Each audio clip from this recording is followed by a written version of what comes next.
Today I am going to be talking to you about the cake boss, Buddy Valastro. Buddy has brought me a lot of entertainment, especially when I was recovering from my surgery. Cake Boss was one of the shows I used to watch.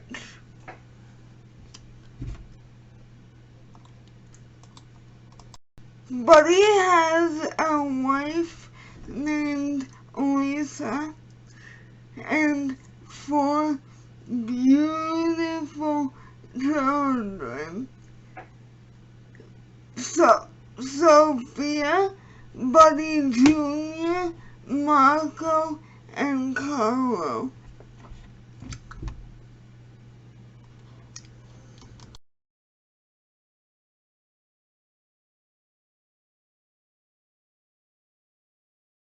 Buddy has 4 sisters: Madeline, Madeline, Grace, Lisa, and Mary.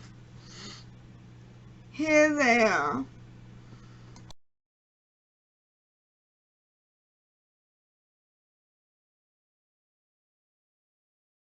On my favorite people on the show, other than Buddy, of course, are Madeline and her husband Morrow, because it seems like Morrow is Buddy's right-hand man.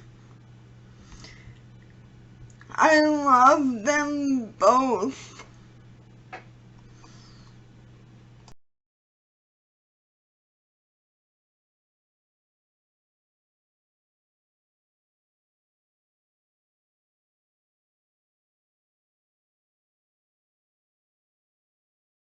Beautiful cakes Buddy has made at Carla's Bakery.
Several other TV shows other than Cake Boss, like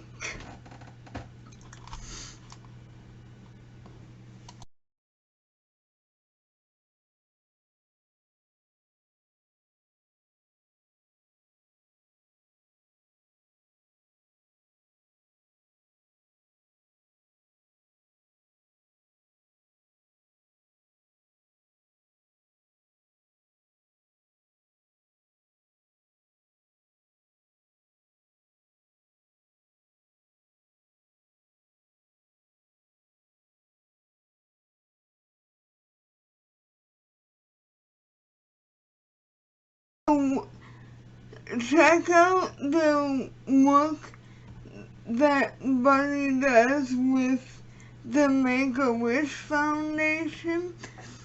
The first wish that he granted.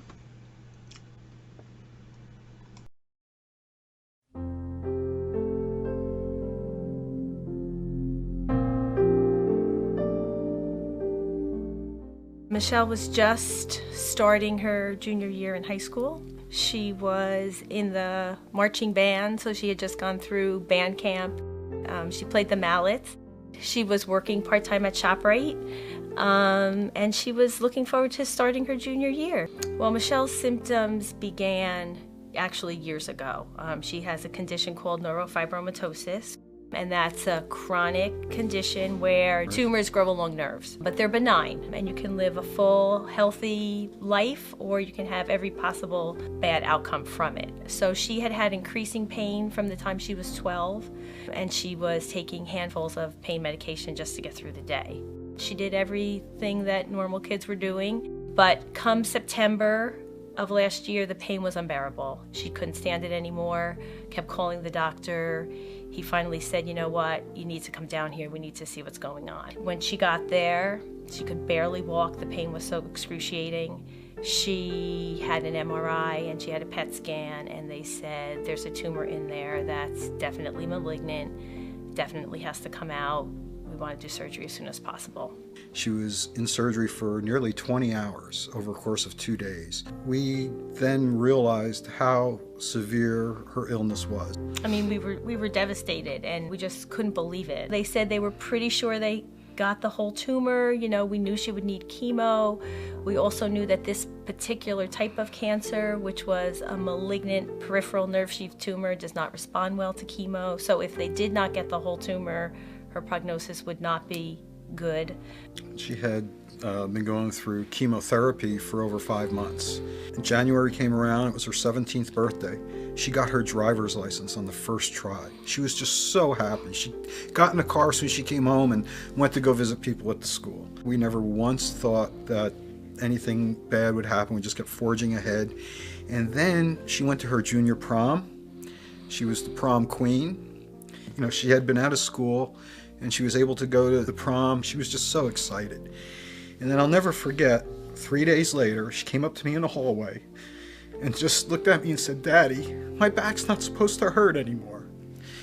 And then it was a couple days later, we brought her back to the hospital and the tumor had come back, and it was worse than it was the first time. They only took out what they could, and you know, she woke up and she was paralyzed from the waist down. So at that point, they told us it would be weeks to months for her to live. I think that's where it really hit us. It just turned our whole life around. We had no idea that that was going to be the outcome. And then we had to deal with that with Michelle and explain that to her. And we told her, so she knew. And she told her friends, and so they knew. She stayed in the hospital just long enough for us to be comfortable with taking care of her. And we brought her home. People at work were just so supportive. There was people giving up vacation time so that Maria could spend time with Michelle. I mean, outpouring of support that we saw from the community. I mean, it was just incredible.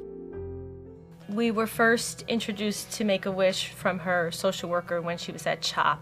We got the literature from Make-A-Wish and some of the questions that she needed to think about, and it was a couple weeks before the prom, so it kind of just sat on the counter. When she was readmitted in April after she had her surgery, you know, the social worker came to us again and said, you know, let's do this. They said, when do you want to do it? And she said, well, maybe in May when my sister's home from college. And her physician said to me, tell her not to wait till May. So we didn't. So, you know, her wish was that she wanted to see Buddy, the cake boss. She loved that show. We watched it over and over. When she said she wanted to do the cake and she was talking to Buddy, and he said, what do you want to do with your cake? Michelle loved the television show, Lost. We were trying to give her suggestions. Why don't you do stuff that you like? Why don't you make it all about you? And she's like, no, I don't want to do that. Let's have a Lost cake. So that's what we did. Well, she was so excited because, you know, it was Hoboken. And when she was little with her cousin, her grandfather would always say, we'll see you in Hoboken, because that's where all the stars were back in the day. So she was just excited to be in Hoboken. So she was getting more excited as we got closer and closer. All the way up there, she was sick in the car, so we were trying to cheer her up. You know, her sister would sit next to her, we'd do silly things. And then once we got there, it was almost like a switch went on, okay? The pain, the sickness just kind of stopped.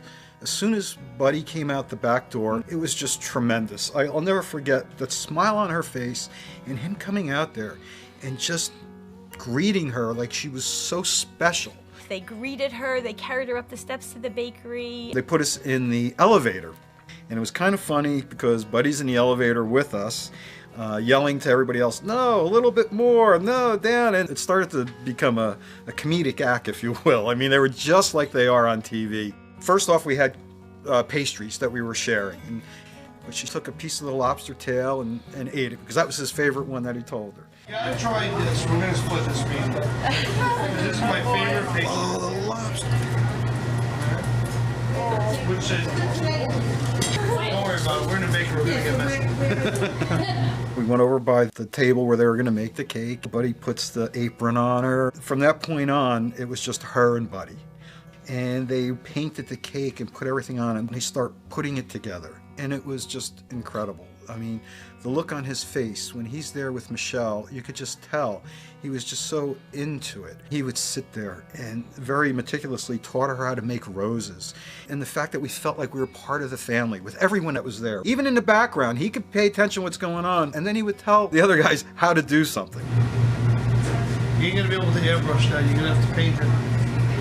That's what you have to do. When I work, I actually know what everybody else is doing. His sister Mary came up. He's never let me help him make a cake. He's never had the patience to let me. So consider yourself special. It was fun to watch and to get us all in there and still be able to be creating what they were. It was unbelievable. Can I have a big hug? My absolute pleasure. It was a lot of fun. Thank you so much. And if there's anything you want, you give me a call.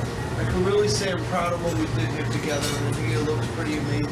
After they made the cake, we were going to have a party for her, and we had it at our local fire department. Michelle said she wanted Anthony to bring the cake. So Buddy made sure, he said, Anthony, you're going to bring it there.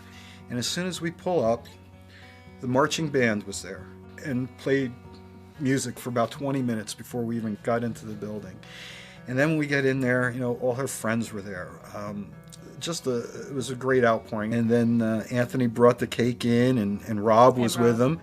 And they actually stayed and cut the cake and were part of the whole party with Michelle. I wanted to give them something. And they just looked at me and said, no, it's our honor to do this for Michelle.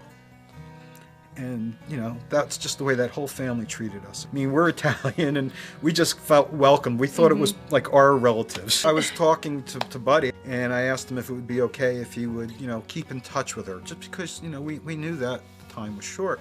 So he called me, and I said to Michelle, Buddy's on the phone. I gave her the phone, and she's making a face, rolling her eyes. She thought it was one of my friends, and then she realized it was Buddy.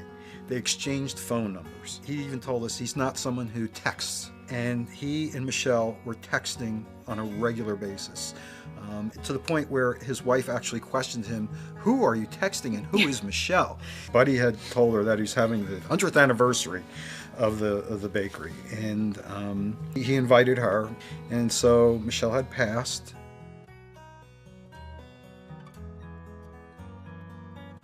So I had texted him, and it was the morning of the anniversary, and I said, I don't think we're going to be able to make it. You know, maybe we'll come by next week. Well, this was the most important day, I think, of his life. And he calls me at 7:30 in the morning. He says, no, I want you to come. We stayed and watched some of the events that they had. And we said, well, it's a nice day. Let's have lunch in Hoboken. And we're sitting at the table, and the phone rings, and I see a number I don't recognize. And I hear, hey, it's Tom from Make-A-Wish. Are you still here? And we're like, yeah, we're just down the street having lunch. Can you come back when you're done? So we said, sure. So he goes, we're here. We have a booth set up. So we go back. Joe and I were able to go on stage and present to Buddy this huge poster of a collage of pictures from Michelle's day at the bakery. We know Buddy's never going to forget Michelle or her wish. But now we know that all of you are never going to forget Michelle's wish either. And Mom, that you'll make sure that this gets hung in the bake shop.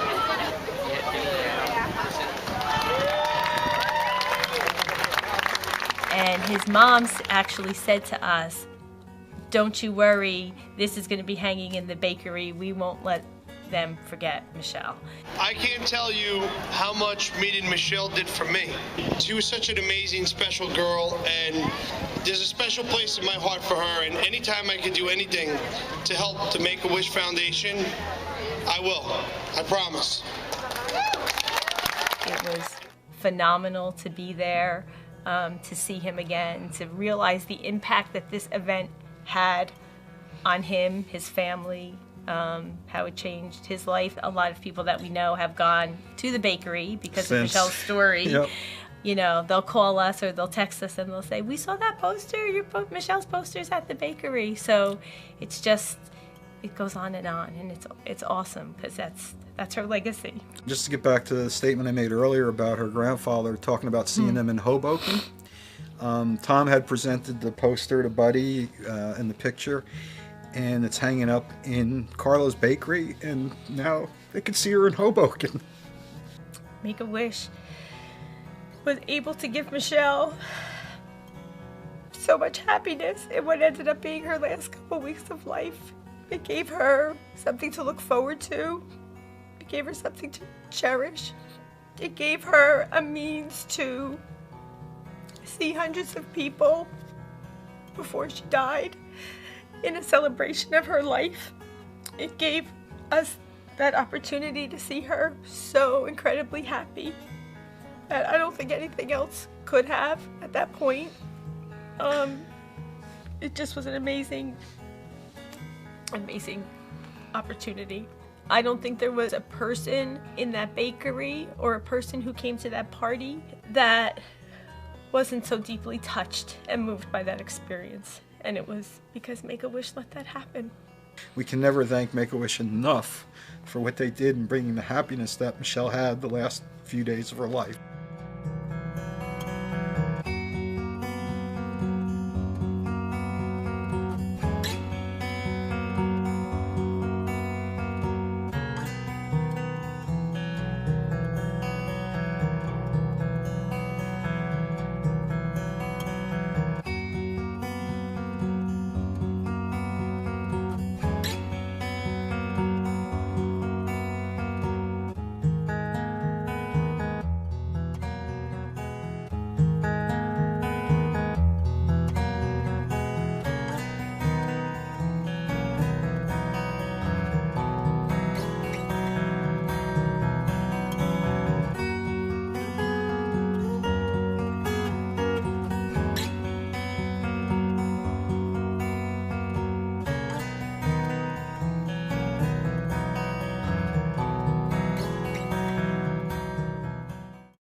For Christmas one year, I got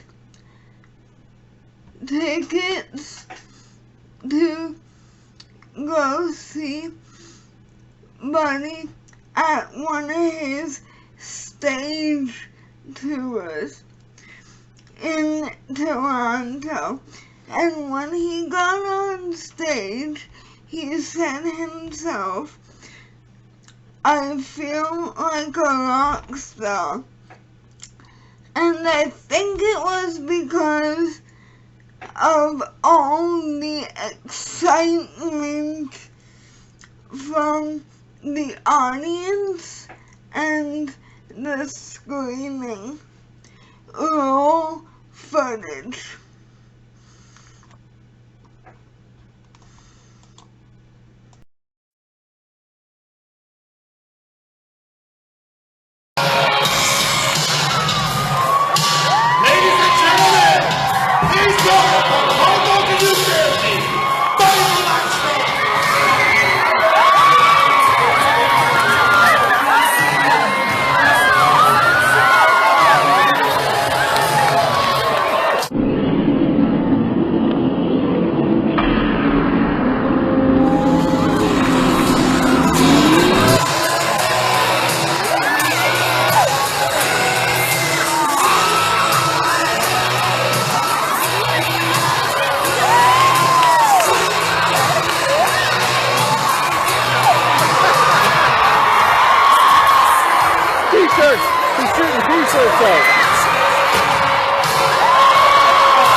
make me feel like a rock star up here.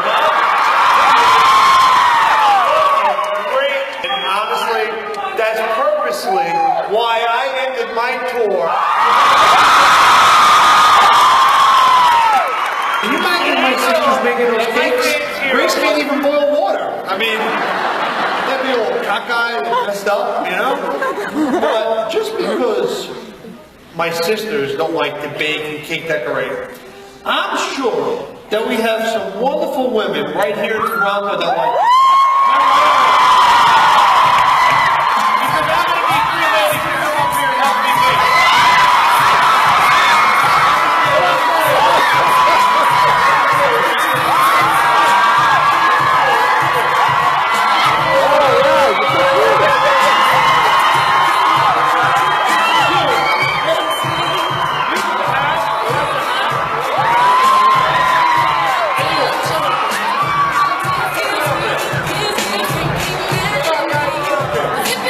Ready with the hat on, man. Look, come up on stage.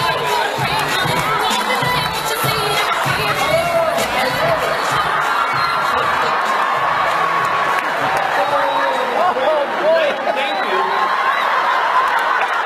I love you too. Well, man, that was awesome. Thank you so much for coming. Absolutely. Nice to meet you. See you again, and I love the hat, huh? This creative hat or what? Pretty good. Well, what's your name, honey?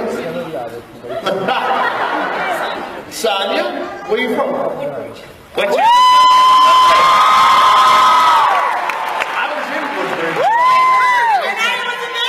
I mean, let me tell you, what a reception we had at the bookstore. I mean, it was phenomenal. It was pandemonium. It was great. Totally maintained the same ideals my father instilled in me. You know, he always said, buy the best ingredients, okay? Do it the old-fashioned way, charge a premium. We've never been a cheap bakery. But I can tell you one thing, what the success of Cake Boss, I've never used for your beautiful flowers, and are they food safe? Yeah, we use a cloth-covered wire, and it is food safe. You know, it's not that people are going to eat the wires. You build it on a wire, and then before they serve the cake, they pull it out. It's like sticking a candle in your birthday cake. You know what I'm trying to say? So it's not the worst thing in the world. What else you got, Rusty? Okay, this next question is. Oh, hey, what do you think of my cake, guys? Not bad.